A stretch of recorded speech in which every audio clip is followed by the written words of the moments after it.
Good morning, afternoon, or evening, wherever you are, and welcome to another NerdTube Star Trek episode review.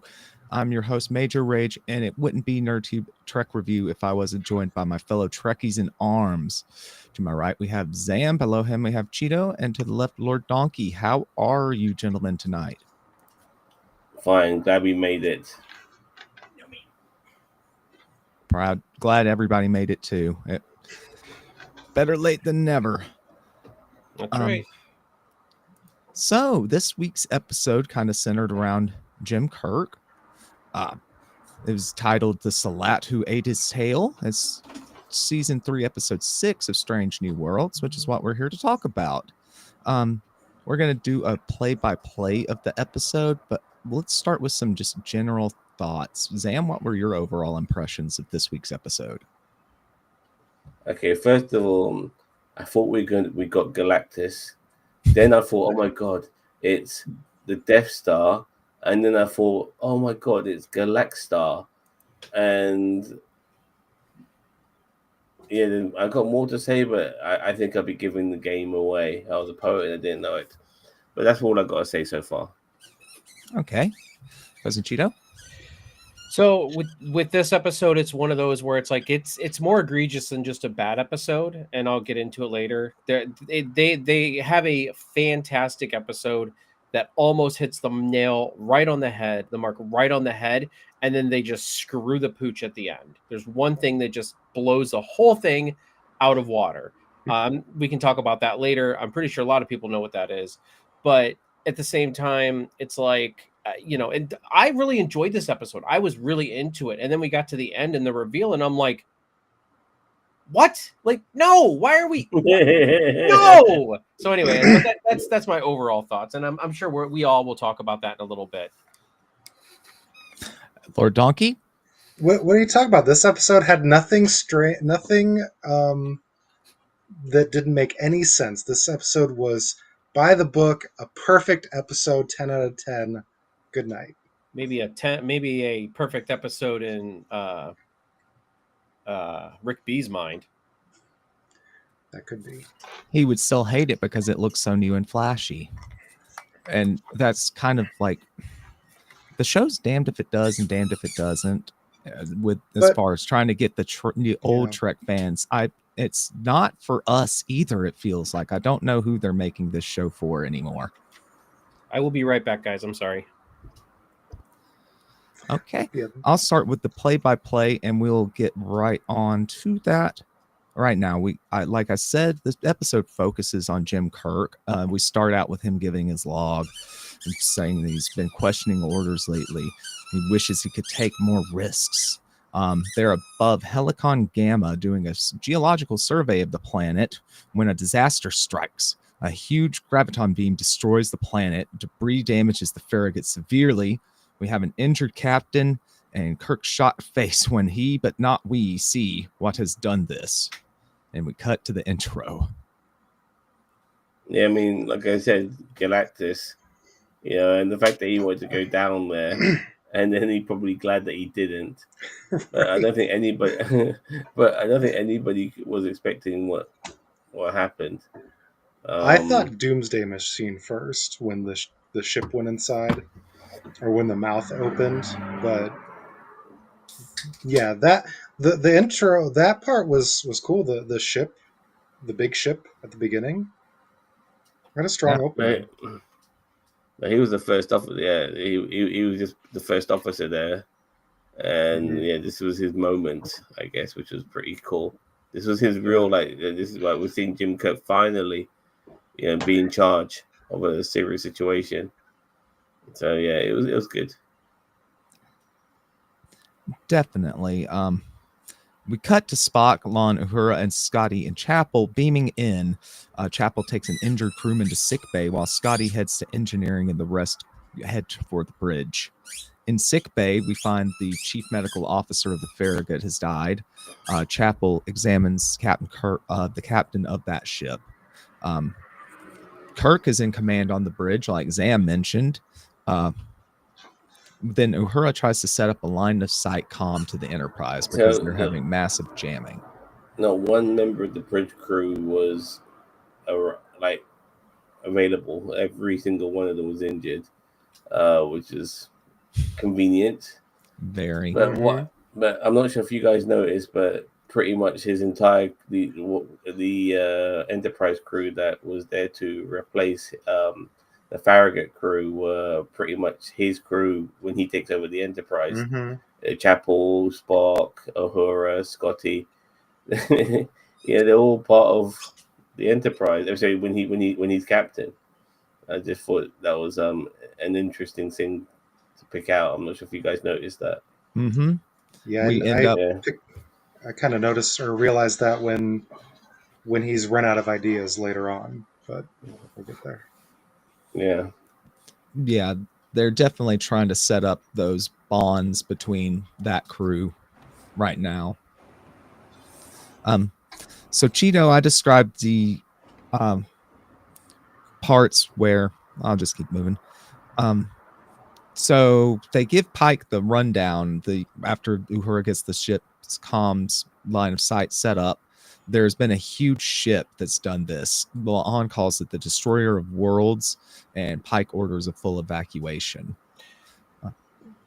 Yeah, I mean, I knew they were. I knew they probably weren't going to go with the Doomsday Machine with this. Like, I knew they couldn't. Like, if they did, they would have just. I mean, Trekkies would have just gone up in arms, and I'm like, whatever at this point. You know what I mean? I'm like, what doesn't get them up in arms? Exactly. That's my point. Like, well, yeah, like everyone says, oh, we don't want Star Trek Year One, and I'm like, whatever. I mean, I like this crew, so like I like this crew of actors. So I'm like, I wouldn't mind it. I don't think it's the best idea, but I don't think it's the worst either. But anyway, so yeah, I mean, like I do like how they kind of split it up, and it gave a reason for our TOS, like our future TOS crew, to be doing something, and it made it seem like everybody had a reason to be there. You know what I mean? Like they all had a reason to be there. It wasn't like, oh, we're all here, like we're all just here because of circumstance. No, they had the science officer over there. Now, should they have had all the senior science officers? No, but they didn't have the senior medical officer. So, but yeah. I mean, I was a bit concerned. Well, why is Uhura there? But apparently they needed somebody for communication, so they kind of spelled that out. So, all right, fair enough. That was another. It's like, yeah, they gave her a reason to be there because of the communication blockage. So, but to a degree, everyone there was a number two. Like Spock is the first officer. Chapel is like not the head medical officer, and neither is Scotty. Hocus Pocus is the head engineer. So everyone felt like a number two there. So it felt adequate, apart from Uhura, who I don't know if there's another communications officer who is above or beneath her, but still, I think Enterprise could have survived without Uhura being on their ship. She was maybe more required on that ship. So it felt adequate. That's typical Trek. But I am glad they sent Spock, only because like that always goes back to the whole, hey, we're gonna send all our senior off. Like, no, they now, well, and they originally did send La'an over, but then she went back. But like that, I'm glad that they didn't just send Pike over, because like, oh, Captain has to Captain has to do the adventure stuff, and Spock needs to be boring in the chair. No, they sent Spock over, And so actually, and Spock isn't number two; he's number three. Una's number two. Yeah, Una Chin Riley is number two, is technically number one.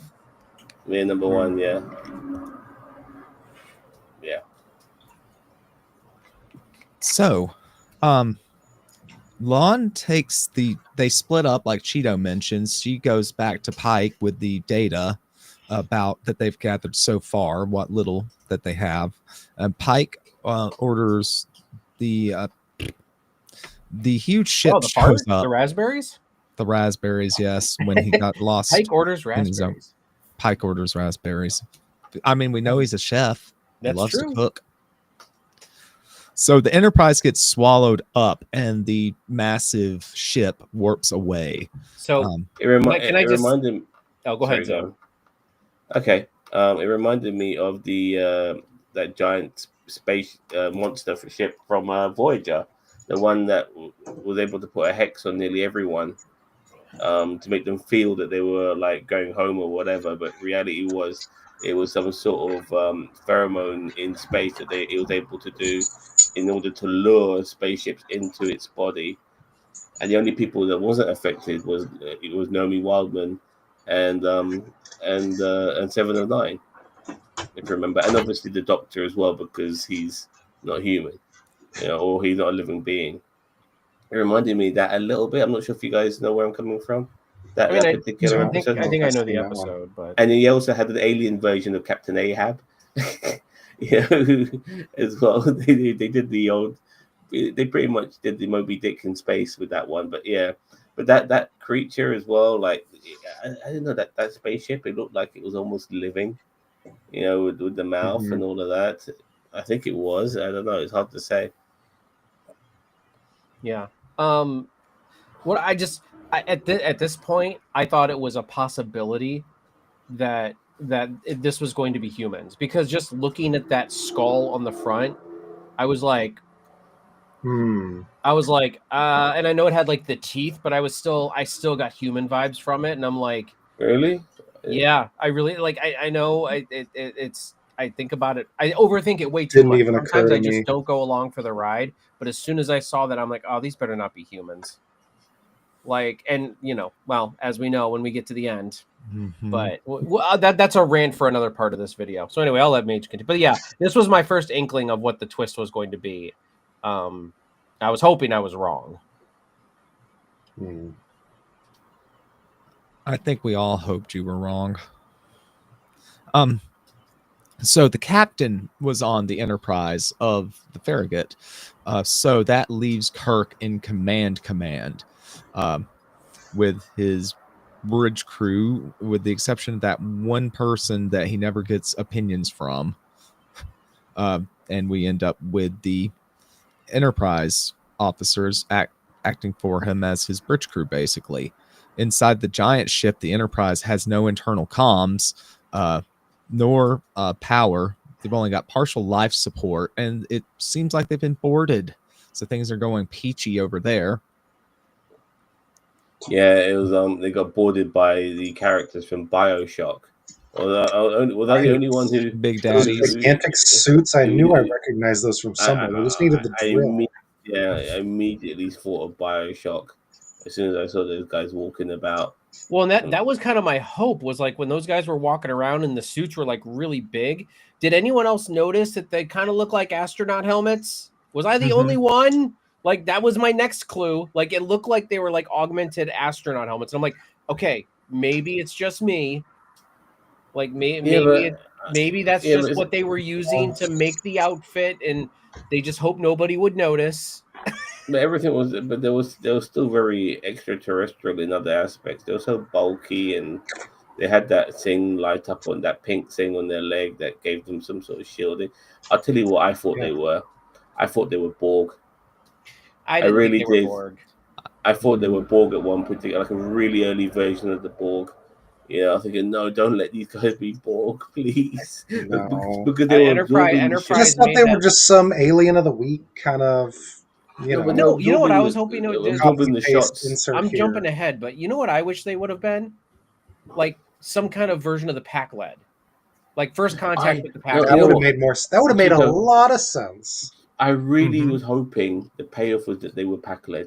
I was really hoping that was the case, but because like they remove their mask and they're like, "We are so stupid," like I don't know. It would have worked with the comedy of Strange New Worlds. I don't know. This episode was not very comedic. Like, I mean, no, but it wasn't comedic at all. But I have to say that this style of episode where like they have like a challenging sort of thing to deal with, which is kind of life or death. They seem to suit Strange New Worlds the best, in my opinion. It makes it more cinematic in the style and everything. So, I was hoping that we would get something, even if it was like Andorians, something else. Anyway, I'll let you continue, Mage. Sorry. No need for sorry. We're here to discuss it, and not No, I'm here to apparently the rage Gorn- about it. We're just Yeah. not there yet. The Gorn were apparently scared of these guys. Like, come on, like, what are you going? They mentioned that very briefly, like and that Yeah, I pissed know. me off too. Yeah, and that's the thing. They Like, that built it up really, to. They built it up to Good. be something. Even it could have been the frickin' Breen at this point. You know what I mean? Like we haven't seen the Breen in this era. I don't think we have. We didn't see the Breen until what? Deep Space Nine? Was that their debut, or no? They were in before. Were they in TNG? for me, it might be Deep Space Nine, but if they were in TNG, then I wouldn't be surprised either. But again, this could have been like early Breen, first contact with the Breen, something, anything other than it being huge. Like how many episodes do we? Okay, that's it. I'm caps coming off. How many episodes do we have where there's like they stumble upon this thing and it turns out to be some lost human something? And like I was actually discussing this with Lord Donkey's husband earlier, like, and he agrees with me 100% with we both were thinking the same thing. It's like, how did a pre-warp civilization in 200 years make it to the outskirts of Federation space and develop all of this technology that can overtake, like, what were they talking about? Like the Gorn and the Klingons and all these other races. Like, no. Like, and they were stay completely human crew. like I hope to God that this is like Elon Musk's crew that like eventually leaves Earth and never comes back, because like, good Lord, like, why did it have to be humans? Why does everything because they're trying to do this really weak allegory that just doesn't work. It doesn't hit We're our own home worst about enemy, the nature but the nature of empathy and all that, and it just doesn't work. But It's he can have solely- empathy for Andorians, like or Tellarites. I was thinking Tellarites too. I'm like, oh, it could have been so awesome if it was like these Tellarites who didn't want to join the Federation, so they left and they like kind of warped out to like beyond the Federation's reach, and then they kind of went crazy over a couple centuries, because at this point the Federation had been around for what, 200 years almost, right? Like, aren't we? Well, I'll take a new species, anything but human. Just you're absolutely right. That really, the payoff was such a letdown. Yeah, it was such a letdown. The payoff didn't make sense. It didn't at all, because the human crew of this big skull piratey ship, that if they had gone into some detail on it, maybe, but it just, you're introducing this, and there were thousands of them, scavengers, and there's thousands of them on here, and not one of them's like, that looks like it could be from Earth. Wow, I can read the letter. It's in English.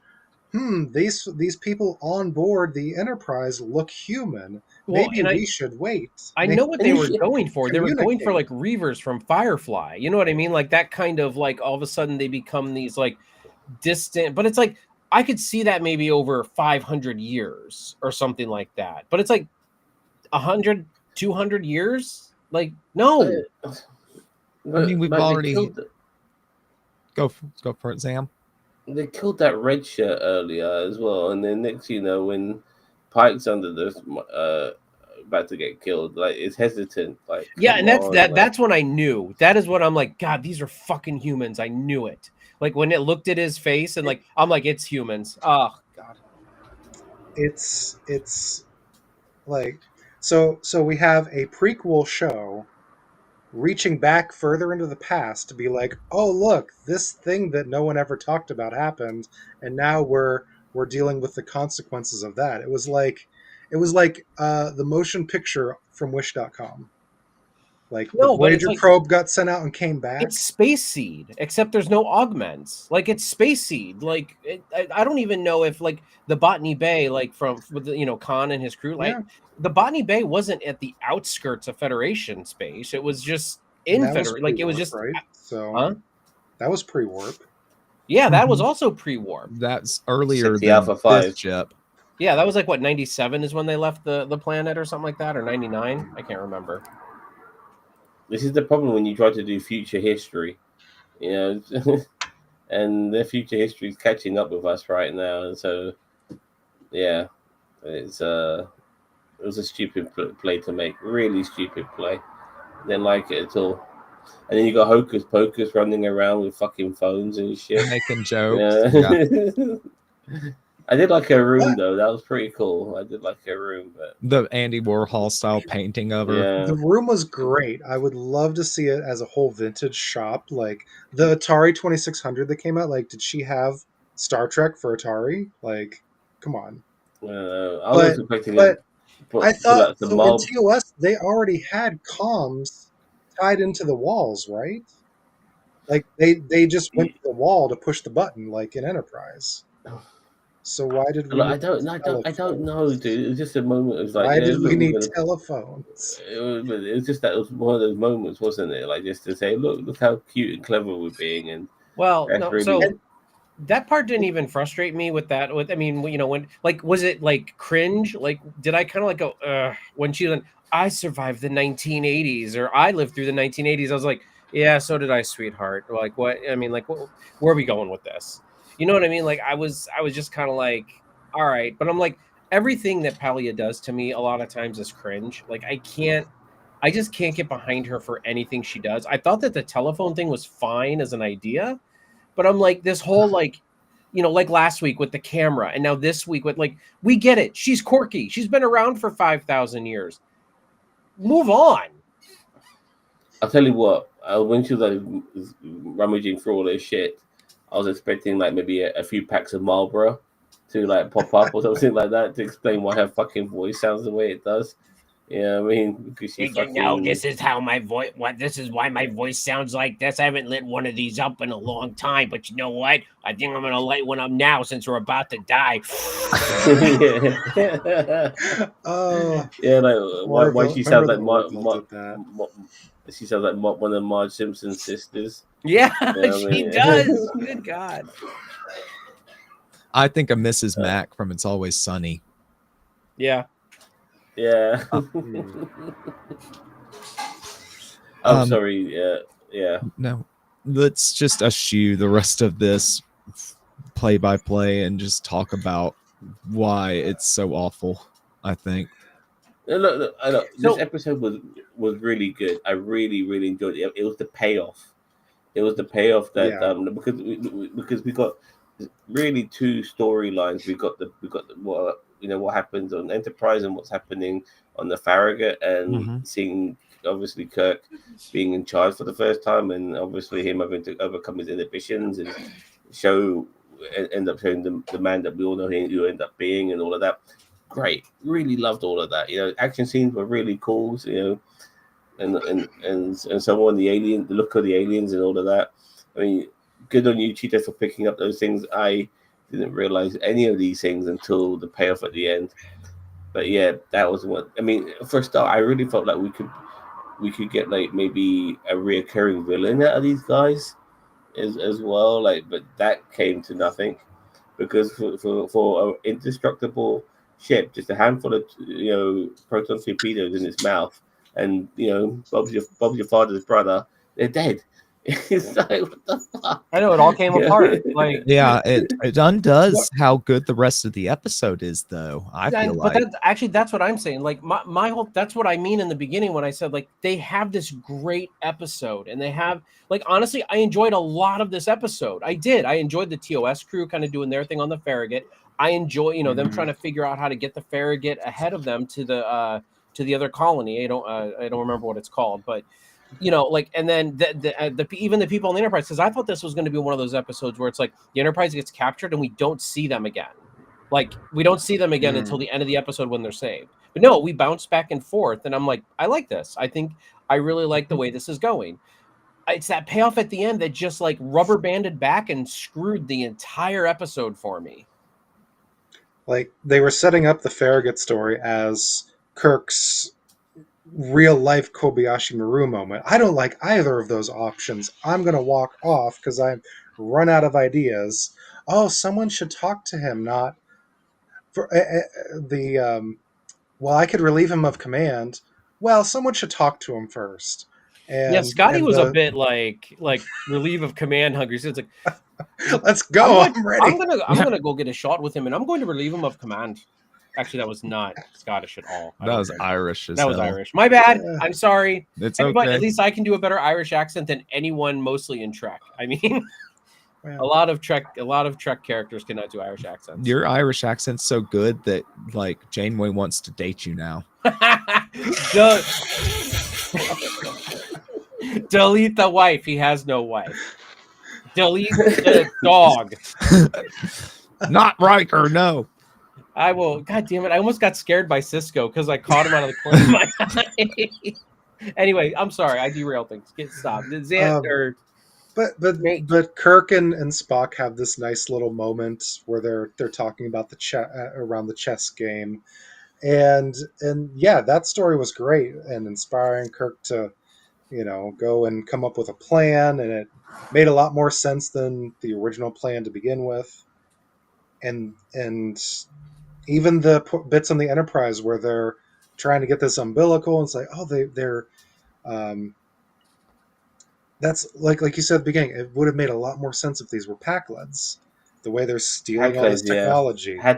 Even the sort of suits and stuff, it feels very. I know you mentioned human, but it feels like something that it could easily be associated with the Pakleds, the bulkiness, and all of that sort of stuff, and maybe they're a bit clumsy at the same. Advanced as they might be, they're also a bit clumsy with it, and all of that. And yeah, absolutely, honestly, a good opportunity. You don't have to have like the ending be like you can have them reveal that they're the Pakled and not like have the big dumb moment. You know what I mean? Like I get how like the Pakled would really ruin a moment if they were alive, but that guy was dead. Like if they were dead at the end of the episode and like he revealed the mask and they just find out and then at the end of the episode they're like, we've discovered that this race is called the Pakled. We've reached out to their to their home world. They're on the outskirts of the Federation. We have started negotiations to talk about how what blah blah blah blah blah. Aside from Lower Decks, what have we seen of the Pakleds though? TNG had them in there once or twice, I think. Mm-hmm. But they were stupid. They were stupid on TNG too. Like they just really dialed it up on Lower Decks. They just dialed it up for comedic effect. But to a degree, like their lore was spread a little bit more because of Lower Decks, and they made them out to be these sort of scavengers who would maybe. Well, they were kind of scavenger-esque in TNG too, I think. So but really show them for what they are. These guys don't create good shit. They steal it and they adopt it, and that's what would have been really cool. Like, I mean, it could have led to other things. Well, if they didn't make this spaceship, which eats other spaceships, who did? And then maybe and stuff like that. And it could have led to something along those lines. And or maybe they stole was a Gorn ship, and they might have, and they could have maybe the Federation in the way of defeating the Gorn because they stole one of their ships. No, I didn't want more Gorn. I think they're doing good with the Gorn, but they don't need to be in everything. No, but I'm saying that this was a Gorn ship. I mean, the whole aspect of it almost felt, but the Gorn's spaceships feel kind of like very living, like they feel like creatures in their own right. I'm just saying, it doesn't have to be that, but once again, not human. I'm sorry, Donkey. No, you're fine. They take us through this whole thing with this unknown mystery villain and get our interest in, and then it's just ripped off at the end to be, oh, they're humans, and there was this mission back before First Contact. Like, not even 5 minutes on the explanation of where these people came from, and Pelia, I remember that actually now. Yeah, like that could have been its own episode, and maybe it would have made sense from there. But honestly, even if they found them like closer to Earth, I don't know. Like, it doesn't work. Plot holes and it doesn't work. But the evolution, like what made them into what they are, like. What is the explanation in that? Like, they're almost Borg-like. Like, why? Like, what's all that about? It gives them no personality either, because they just have this big ship. All we know about is they had this big ship. They plunder other ships and planets, and they walk around in these massive mech suits that they don't need to be that big. They remind me of And- like gonk droids. Gonk, gonk, gonk, gonk, Yeah. gonk, gonk. But- There's a Star Wars reference for your But this, husband, donkey. they were pre-warped ship that ended up having warp. Yeah, like how Yeah. did they stumble into warp technology? Like that's what I mean. Like How- it's Well, it's not even that. It's the descendants of this crew that left Earth that we know yeah. nothing about because they pulled it out of their asses, and they just are attaching things to this ship to make this big piratey skull ship that looked pretty cool. That So, yeah, everybody but- fears, including Klingons and Everybody, Gorn. but we're gonna drop a couple nacelles on it for some Man. reason, and that disabled it Yeah. somehow. How did that even work? It just I falls think- apart. It's got a giant mouth at the front of it. Like how? Why? Like But that okay, so No. I just to be clear, the whole nacelle, like I don't mind some techno babble explanation on how they disabled it temporarily, but I do agree that like just 5 or what was it, 3 or 2 photon torpedoes right down the gullet just blew the whole thing apart. Like they Yeah. set it up early in the episode by saying, oh, they've got an old Klingon D7 in there that's got an unstable blah blah blah blah. So like yeah, you kind of figured that was going to play a factor later on, but like it's like go ahead, Tim. it's just like Federation ships. They can take a battering. Yeah, a couple of torpedoes though, and your position's like blown to smithereens. It's fucking ridiculous. Well, and also keep in mind that it's not like this big ship blew up the Farragut. Like the explosion of the planet took out the Farragut. You know, it wasn't even that ship. So Yeah. it's like, but then it's like, yeah, but then it took the Enterprise. Like the flagship of the Federation was overtaken by this, and I'm like, oh God, just. Like it reminded me of that episode in The Expanse when Enterprise met, Enterprise that got flung back in time, and then like do you guys remember that episode? Well, Mage, do you remember that episode? Mm-hmm. Yeah, like it kind of reminded me of that, where it's just like they went back in time, and then they had 100 years, and then all of a sudden that Enterprise had more technology than the current one, and like I'm like, Doctor did something like that. Yeah, yeah, and it's yeah. You've watched all Enterprise all the way through, right? not yet. Oh, okay. Well, but yeah, but that I like the episode. But like, yeah, like the Enterprise, like that whole time loop thing, I was kind of like, okay, whatevs. Like, I was waiting for that kind of explanation. Like, it's originally the Enterprise, but thrown back in time, and then, like I was comes off hoping and it it's was Scott anything but humans from a lost colony. Right. They've already done that. It was called Terra Nova. It was You are an episode correct. of Enterprise. Yeah, but they weren't even on a ship; they were on a planet. But They yeah, were on you're a right. planet, but Discovery it was did that too. They flung some humans off, and they're not warp technology. They're not warp capable, so it's violating the Prime Directive. But hey, we're here now. Yeah. God, but it's just the fact that all right, fine, they say they are humans. Like now, you have to answer this question, this question, this question. Like there's No, you the get no evolution of these explanation. characters. Why are they like that? Are they still human in the sense of like, are they? If I saw one and they took off their helmet, we could have a conversation, or have they become feral? Where did they get warp technology from? How did they turn their ship into a giant space monster? And all the How do they technology blow up within the ship. planets?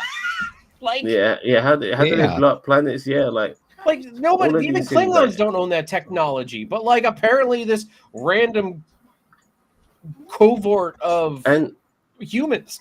no, but do that. on top of that, like like there have been starships and spaceships that are way more advanced than what anything Earth has brought up prior to Earth discovering warp technology. Yeah, somehow this group who hasn't studied warp technology, very primitive, by space standards, space travel standards, has evolved their ship to such a degree, like it's so fucking stupid. It Yeah, really they is. wouldn't have It's- been able to understand warp technology when they first got a hold of it. They Ooh, wouldn't I be able got to one. retrofit it. Okay. I got it. You want to know how to fix the episode? How? It is what the space. Remember that space station that repaired Enterprise, and then it started to repair itself in Yes. Enterprise. Mhm. I did That's see that one. That's the station. That would have been the station is what started that, and then it just started collecting more and more and more, and then that's how it got its. It just kept gathering over 100 years because it's been about 100 years since that episode. and that's how it got to be this big, massive, ship. That would have made more sense than mystery And an humans. Enterprise throwback.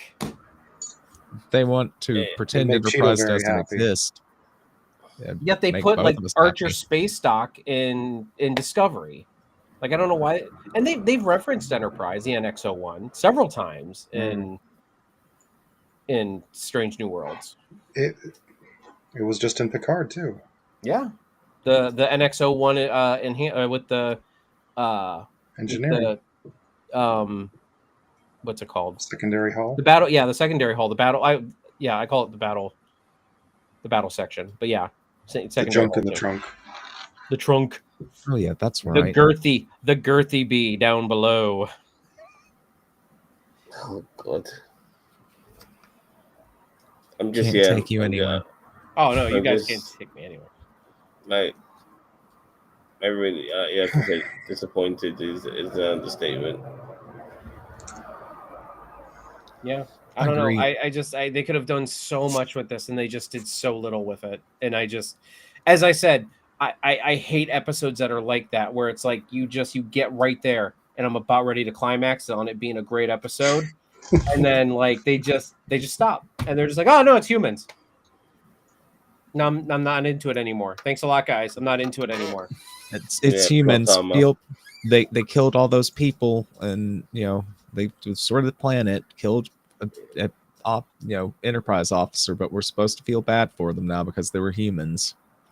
And They were going to destroy Sullivan's planet and Yep. kill 100 million people, but we're supposed we're to feel supposed to feel bad for them. bad. Because needs of but here's the money and thing, all it's that. we're supposed to feel bad because they're humans. Like it seemed like Kirk was more bothered that they were human, because he even said, "Why is it so much worse because they're humans?" I'm like, "You're in the Federation. You've been in the Federation for like over 100 years. Like the Federation's been around since you've been alive. Like your it's all about equality.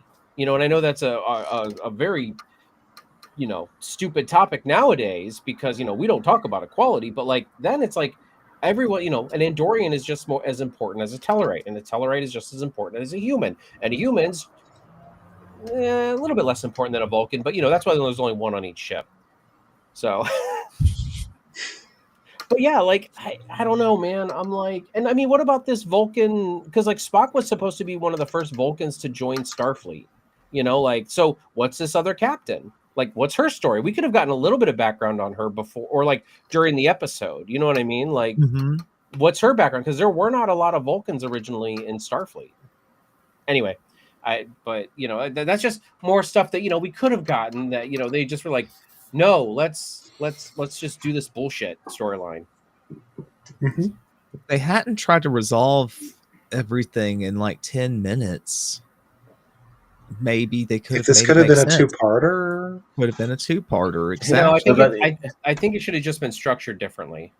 I really. It was like the wrap up of End of Discovery season 1. Where they just were able to do a ceasefire, and that was it. War's over. It's like it's humans. That's it. Okay, let's move on. We killed them. We already killed them. This was so bad. This is almost like an episode of Acolyte. I mean, a Star Wars episode. So yeah, I know I wouldn't go that far, but the payoff was like, the payoff. No, that was just a jab at. That was a live jab at Lord Donkey's husband, because we've been arguing back and forth about Star Wars. He's trying to call him out for it and get his Debatamania match. That's right. Smoking the bear. Yeah. So it could be Mike and a battle of the spouses, but I think you and Mike have already had that argument, haven't you? Yeah, when they had Star Wars, they had the Borg versus the Empire, I think was their topic. So it wasn't actually like Star Wars versus Star Trek in general. It was just more like.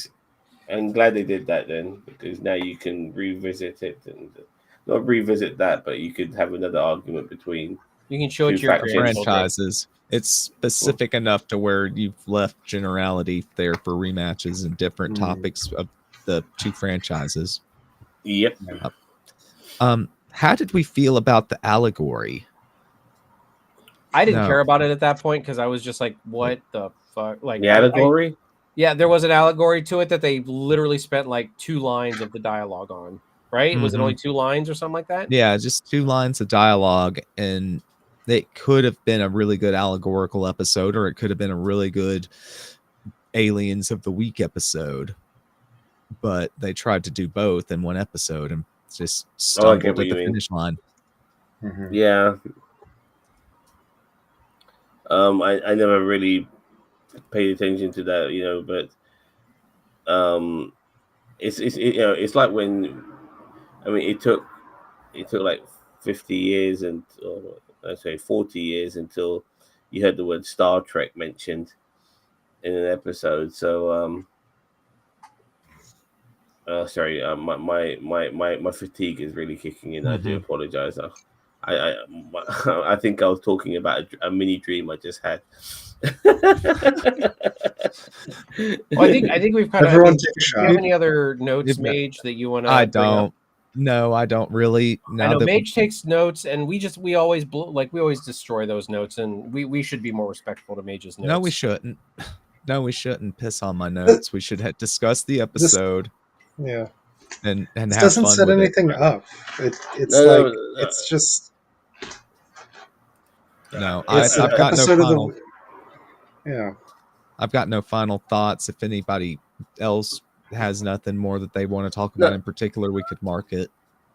I just want to add that on this particular occasion, like the elephant in the room was that payoff, and it was just so overwhelming that it felt really hard to do a play-by-play when we needed to be talking Address about that. it. Yeah. I kept it under wraps as long as I could. I tried, okay? I tried to wait. I just got way too excited. In a bad way. It was so bad I didn't want to include it in my synopsis. I think it's the worst Star Trek twist ever. Yeah, I want to take some positives out of this. Like, this was a Kirk episode. Like, wow, yeah. Kirk has been in this show before, but I think this was the first time we really had something centered around him to a degree, but it wasn't 100% solely focused on him. We were cutting back to the Enterprise as well, but he felt more significant here, which it was a good thing. So I could take that out, and obviously him being with his eventual TOS crew, nearly all of them, but barring 2 or 3 others. I'm hoping that Kirk gets promoted to commander here soon, because then he can be commander for a good 5 or 6 years before he takes over commanding the Enterprise. And I know, isn't he supposed to be captain of the Farragut for a little bit before? Now he can still be a commander and be a captain, of the Farragut, but he needs to be captain by TOS, the beginning of TOS when he takes over the Enterprise. I mean, yeah, I agree. He needs to be captaining something, whether it be the Farragut or something else, and it depends on how long the original captain of the Farragut will be out of action for. Well, I mean, Riker was from commander to captain in 7 years. He just got promoted to commander, I believe, at the beginning of TNG, and then he got captain at the towards the end of, right? Well, or was that at the end of Nemesis? He could have done it sooner, though. Yeah, they mocked him for wanting to be to remain as a commander. He got mocked for that in certain episodes. Yeah, and there's one point when he became a captain, and then he demoted himself back to commander again after Picard left the Borg. Well, I think he was acting. I don't think, was he captain at that point, rank wise, or was he just acting captain? I swear they promoted him. They might have given him a 4th pip. I don't know, but I mean, yeah, and I mean, you're right. He probably did demote himself, but still, he still needs to be commander at this point. Just so that, as I said, he Cisco was commander of captain of DS9, but he was also a commander for a while before he got promoted to captain. But I still think that they need to up him to commander and then give him a command for a little bit. Then he can take over the Enterprise in a couple years, and then maybe get the rank of captain. But they said he's lieutenant commander in this episode, and I'm like, I think they really need to move him up to commander. You know what I mean? I think that needs to happen. Mm-hmm. By the way, no interactions between Sam Kirk and Kirk in this episode. I'm kind of sad. Well, yeah, but I think maybe after what happened in this, that would make him a commander. That's what I'm Yeah, saying. well- They really need to I think because he did. He took command. And he did it, and I thought the captain was going to die. Like that's why I thought. I thought he was going to take over the Farragut. As the captain as a commander. It's or the same way with Janeway. Like the moment she got Voyager back to Earth, I think she pretty much became an admiral. pretty much. Yeah. She didn't take another command that I know of, Yeah. unless there's something in extended canon. And Harry Kim was still an ensign. So. Well, He got promoted over the We weekend. know now he becomes an admiral. We saw that in the trailer for Starfleet Academy. Yeah, I kept thinking lower. He just got all those pips. Yeah, so he made it. He reached the pinnacle. Yeah. So Zam, why do you want to mark this episode then? If there's some positives to it, you feel like? It was getting an 8 or a 9 until the payoff, and that payoff was so significant that it's dropped my mark to probably. I'm gonna be more faithful to it because the payoff is a percentage of the show, not the whole episode. So I'm gonna give it a 6 out of 10 and just keep it above average. It was good, but that payoff was bad. But it's bad enough to tarnish the episode significantly. Significantly. That's why it drops. It was going to get a 9, really. It was 8 or 9. It drops 2 or 3 points for me. 6 out of 10. Okay, Cheeto. I agree 100% with Zam. It was going to get a 9 from me, and then when that twist happened at the end, I was like, no, I'm giving it a 5. It tarnished it. This, as I said, nothing bothers me more than when you have an episode that is near fantastic and it's a 9, and then you just have this shitty ass twist that just takes no chances and is just stupid with plot holes, and it's So yeah, I did knock it down to a 5 for me. This episode, I probably would never watch this episode again just out of frustration, or at least I would stop it before the end. That's fair. Lord Donkey. I'm about the same. I was gonna give it a high mark, and there's only half of it that's good now, so it's getting a 5. That's probably my lowest rating ever. I think from so, any yeah. from even the crap that we've been through with Who. God, there's a lot to love in this episode. It makes me so mad. Yeah, I woke up to a message from Cheeto. I can't wait to talk about this. I've got thoughts in all caps. Yeah. I'm like, oh, that means he's gonna rant tonight. Then This is at gonna be lunch I great said, content. WTF. The funny thing is, even though I made a little joke about what you said, I instantly knew that we're going to talk about the same thing here. It was that payoff. I knew it because there was it couldn't have been anything else. It had to be that payoff. And it wasn't a payoff; it was a debt. They owe us our time back. Yeah, you really do. When I saw that message before I watched the episode, I thought, oh, is it because of the phones? Halfway in, they're wiring the honestly, telephones. We hardly spoke about it. I did almost one of the stupidest things in the episode. If the payoff had been good, then we'd be talking about the phones and be taking but the phones would not have been as detrimental to this episode. No, it would have just been a point or so. I thought the phones was fun. I didn't think it was great, and it was a little cringe, especially because with Pelia. But I'm like, okay, whatever. Who didn't know Pelia was a hoarder? Yeah, Pelia is a hoarder. She's hocus pocus, right? Not Labella or whatever the fuck her name is. Yeah, Pelia. But look. I just wonder in the future, oh no, we have a problem with the Enterprise. Let's go into Hocus Pocus's bag of tricks and find something. She reached into Hermione's bag in her room and started pulling shit out of it. It's a TARDIS. Find some retroristic solution. We lost control of the Enterprise. Quick, pull out the Atari 2600 and get the joysticks. Switching to manual control. That's where the manual controls come from. Is from Pelia. Okay. First off, I'm looking at the poll that I put up already. Who ranked this episode at 10? I want to know. I know we haven't had really any chatters. Who out there is not chatting and is ranking this at 10? They need to defend that opinion. Who are you? You are entitled to your opinion, but I want notes. I want sites. I want sources. Like I want. No, Probably that Sam, wasn't just me. That wasn't trolling me. No, it wasn't me. I've just marked it now, and I gave it the 5 to 7. I didn't realize we could do that. Oh, I mean, I try not to, just because obviously I want to hear what the chat says more, because we've already said what we say. Mm-hmm. But all right. Anyway, okay, take us home, Yeah. Mage. I'm sorry for. oh, and your making- marks. Yeah. Oh, did you not do your mark yet? I Oh, didn't sorry. do my mark yet. Oh, go I for it. usually save the worst for last. In this case, they also saved the worst for last. The allegory really fell flat for me. The twist pissed me off. I was really into that episode until then. I'm going to knock it all the way down to a 4, though. I mean, it well deserved. Wow. So what were you going to give it before the twist? 9. Like, you were going to give it a 9? Okay. Yeah.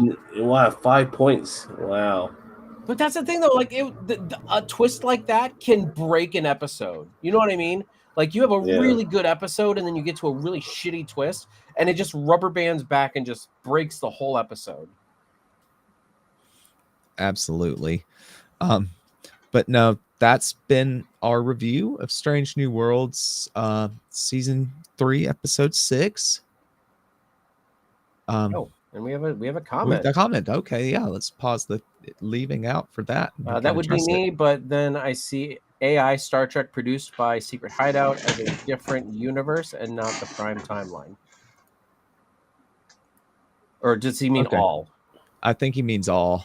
Oh, and Yeah, no, we've talked about. I say we've talked about this in the past. Is that a lot of us here think that Strange New Worlds, Discovery, and Enterprise are all a part of the First Contact timeline. So I'm not opposed to that. Like I'm okay with it being a separate timeline, but that doesn't discount the fact that that the twist was awful and this episode just was so good up until that point. That doesn't negate that fact. By the way, thank you for joining us, Colin. We greatly appreciate you being here.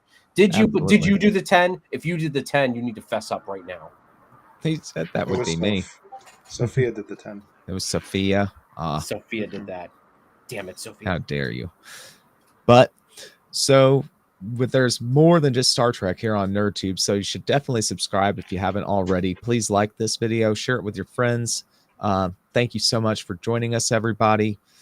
Thank you to my co-hosts, Zam, Cheeto, and Lord Donkey. Zam, what else do we have coming up soon down the pipes for NerdTube?